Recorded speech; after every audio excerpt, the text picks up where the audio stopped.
دا یو څو شعرونه دي په کرونا باندې چې کرونا وایرس حکومت په خوړو راتلو نه په نظر سوپر طاقت په خوړو د ټول نړۍ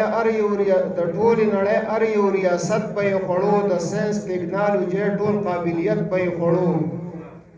دار سړی آرام او هم راحت په خوړو نفرت پیداوار او محبت په خوړو کولو به د خلکو د یو بل نه پکې کرکه او نفرت په زیاتېدو کمیده به مینه ځکه نه غاړه ورکولو نه به لاس چا ورکوو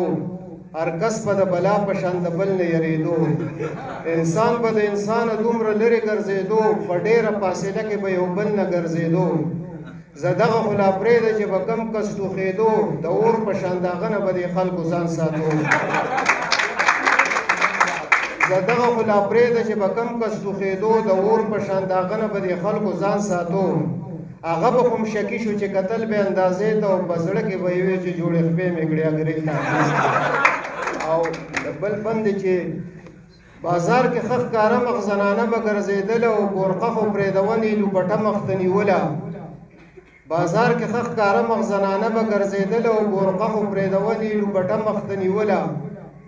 قسم دې که پروای د پردې پکې ساتله او چې کله د وبا په دې دنیا را خورېدله بیا ښځو خو پرېږده چې نارینه و پرده کوله او د پوزې سره خوله به یې څادر کې پټوله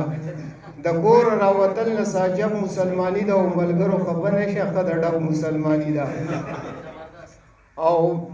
پر وطن کې بندې د حجونو داخلې شوې خو همدغه شانته بندې مسلمان باندې عمرې شوې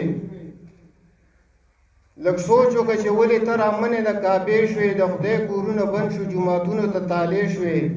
افسوس په دې خبره ختم جمع د جمعې شوې او چې خدای دې کور ته نه پرېږدي سکویه خو په دې شوې نو عمل چې مسلمان ستا خراب نه دي نو څه دي او دا کرونا وایرس ولې عذاب نه دي نو څه دي حکومت لکې پیسې د خوار ولس ته ورکولې په سلو خاندانو کې د یو پکې کېدلې دار خاندان هر کس سمې سه بلېږلې 15 تر 20 روپۍ به یې خوړلې چې هلته کې به 2 لکه روپۍ جمع کېدلې 1 لک به یې په خلاص مټ دې ولس له ورکولې دا نورې به بچت په تجارت مزه کوله ښکاره به و امداد خو پیسه پټه یې ګټله هغه داسې و چې راغلی هر سړي ته د پېټرولو مسلې وي او د چا سره بوتلې وي او د چا سره ټاپکې وي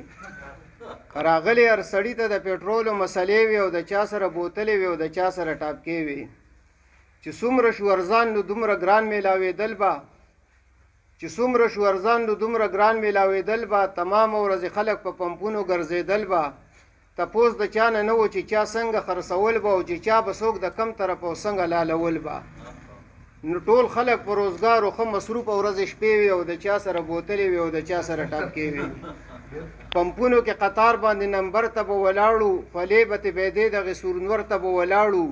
څوک دلته څوک بهلته که به هر چېرته ولاړو بلا ګنټې به یې تېرې کړې لیټر ته به ولاړو نو درز دروز به پکې جوړ شو دا جګړې وي غیمې وي او د چا سره بوتلې وي او د چا سره ټاپکې وي پېټرولو له ورستون شوم یو ځلې مازدیګر کې 15 اتیا کسانو رانه وړاندې په نمبر کې ما ویګینې ولاړ یم د نادره په دفتر کې او بلا ګنټې مې تېرې کړې په دغې شور او شر کې نو چې کور ته کله رالم په کم 9 بجې وي او د چا سره بوتلې وي او د چا سره ټاپکې وي خلکو ورپکې به یو بل وخو لږ وروسته شه یو کس بل له سر په بوتل وخو لږ وروسته شه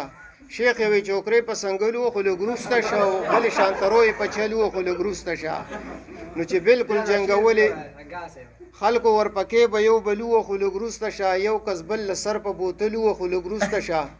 شیخ یوې چوکرې په سنګل وخو لږ وروسته شه او غلې شانترو یې په چل وخو لږ وروسته شه نو چې بالکل جنګولې په هغه پورې اوږې وي او د چا سره بوتلې وي او د چا سره ټاپکې وي او اخري بند چې ولاړو په قطار کې یو سړي ته مې نظر و د ګیرې نه توکړې تور صادر به یې اکثر و